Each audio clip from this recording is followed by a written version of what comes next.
Good morning, friends. Welcome to the Immanuel 10 at 10. I'm recording this from home this morning since I just got back from an appointment. This week in our one-year chronological Bible reading plan, we started hearing about Israel's kings, beginning with the intertwined stories of King Saul and David in 1 Samuel. At the end of Judges, the author said that there was no king in Israel in those days, and everyone did as they saw fit. Israel had gone through a long cycle of rebellion and idolatry that led to their being oppressed by their Canaanite neighbors until they would come to their senses and cry out to God. And then God would send a judge, a military hero, who rescued them from their troubles. But when the judge died, they got complacent and fell back into their old patterns of sin and worshiping idols. Even their judges got worse and worse until it seemed that the only source of hope would be a good king who would lead them to follow God with all of their hearts. God warned the people that by rejecting him and asking for a king, they would be subjecting themselves to the whims of their new leader. The king would take the best of their land and crops for himself, and take their sons for his armies and their daughters for his serving girls. But the people insisted that they wanted a king so that they could be like the other nations and have a strong leader. First Samuel begins with the story of Hannah, Samuel's mother. There are a lot of connections in her story with the stories of Abraham and Sarah, as well as Jacob and his wives. Hannah was unable to bear children, so her husband's other wife ridiculed her. Hannah prayed at the tabernacle in Shiloh for a son. And when God answered her prayer, she dedicated Samuel to the Lord. Her prayer of praise when she left Samuel in the care of the priest foreshadows or is picked up by Mary in the prayer of praise that she gave when she was pregnant with Jesus. As Samuel was serving at a young age with Eli the priest, the Lord called to him at night. Samuel thought that it was Eli, the priest, that was calling. But after 3 times, Eli realized that it was the Lord calling and told Samuel to reply, "Speak, Lord, for your servant is listening." That's a good thing for us to say every day as well. Speak, Lord, your servant is listening. God gave Samuel a warning for Eli about his corrupt sons, which eventually came true. Samuel became a prophet, and God let none of his words fall to the ground. There's an interesting story in chapters 6 and 7 about a time when the Philistines captured the Ark of God. They brought it back to the temple of their god, Dagon. But in the next morning, the statue of Dagon had fallen over in front of the Ark of God. They set the statue back up, but the next morning it had fallen over again, and its hands and head were broken off. God afflicted the Philistines with tumors and infertility, so the Philistines moved the ark from place to place until they finally decided to send it back to the Israelites. They put it on a cart and put a couple of cows in front of it and said, well, if they just wander off, then we know it wasn't God that did it. It wasn't the Israelites, God that did it. But if they go straight down the road, right up to the Israelite town, then we know it was their God. And that's exactly what happened.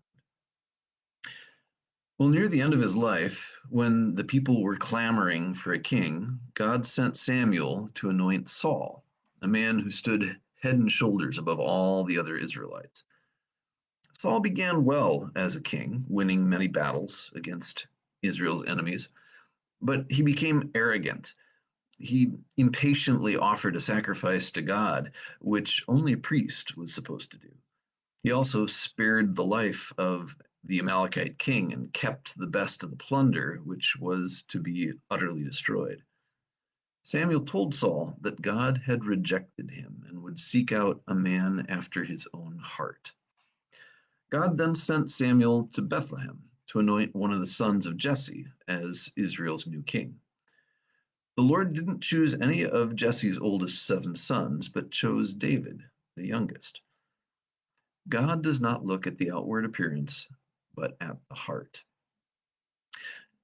It's interesting that David came from Bethlehem. That's where Ruth and her family uh, were from, and God used Ruth's line to eventually come to David, and then much later to the true king, Jesus. When the Philistines were at war with the Israelites, a Philistine champion named Goliath would come out each day and challenge the Israelites to send out a man to fight him. This is probably one of the most well known stories in the Old Testament, David versus Goliath. Goliath was over 9 feet tall, an incredibly imposing warrior, dressed from head to foot in enormous armor. He was like a tank.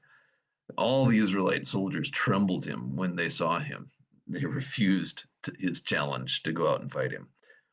But when young David brought his brothers, who were serving the army, some food, he volunteered to go up against Goliath. Saul offered him his own sword and armor, but they were too big for David. He wasn't used to them. Instead, David chose 5 smooth stones from a stream and took his sling and went to face the giant. He said to Goliath, "You come against me with sword and spear and javelin, but I come against you in the name of the Lord our God." He trusted that the God who had delivered him from the bears and lions he had faced while defending his father's flock would defend him against Goliath as well.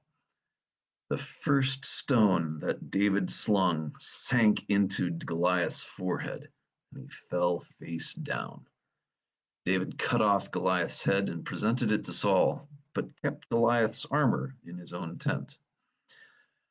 The people celebrated David's victory and made Saul jealous by singing that Saul had killed thousands, but David had killed tens of thousands.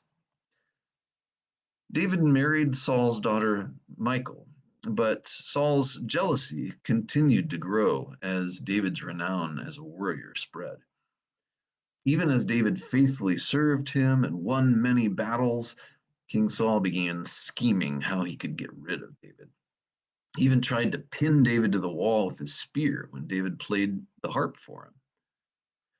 Saul's son, Jonathan, became fast friends with David and warned him when he found out that Saul was trying to kill David. Michal covered for David while he escaped from the palace one night.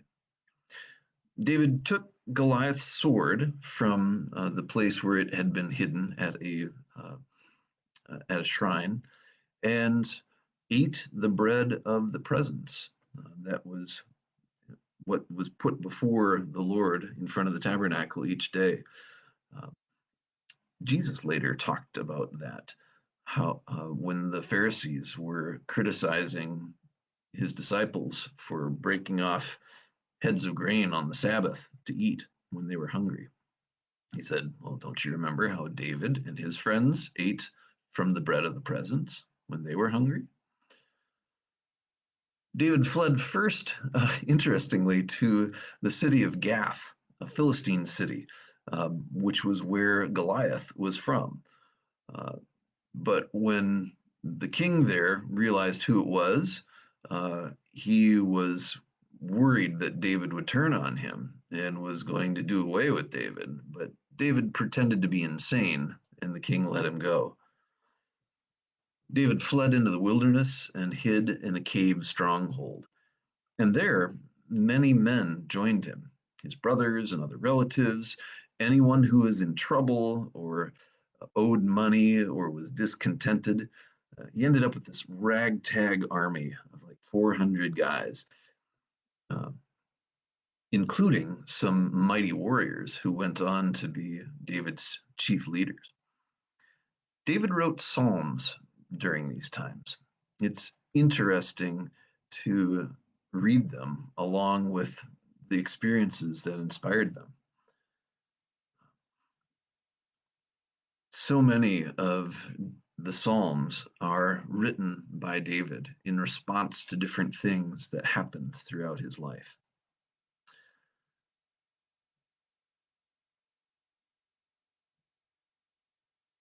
So it's fascinating to hear how God used this young shepherd boy and turned him into a mighty king who was also a poet, um, and whose songs really formed kind of the backbone of the songbook of the Bible, the Psalms. Uh, Nothing is held back in the Psalms. They express every different kind of emotion that you can imagine, and they speak to our hearts and our lives today as well.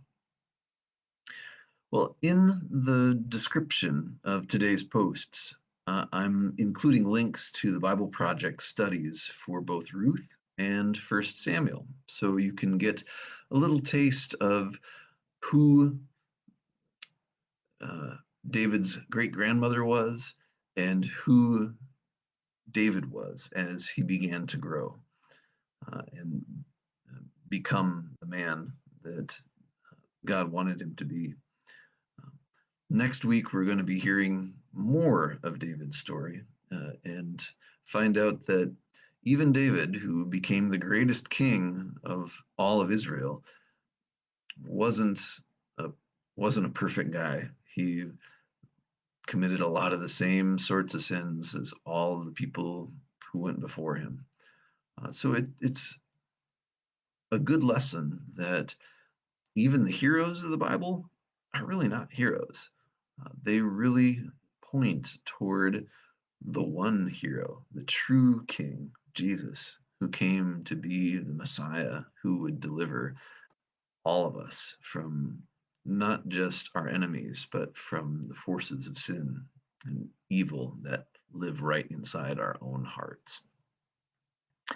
Well, I hope to see you this weekend for worship on Sunday at 8:30 or 10:45, both in person and online. Sunday school and adult class are at 9:45 as usual. Have a great week.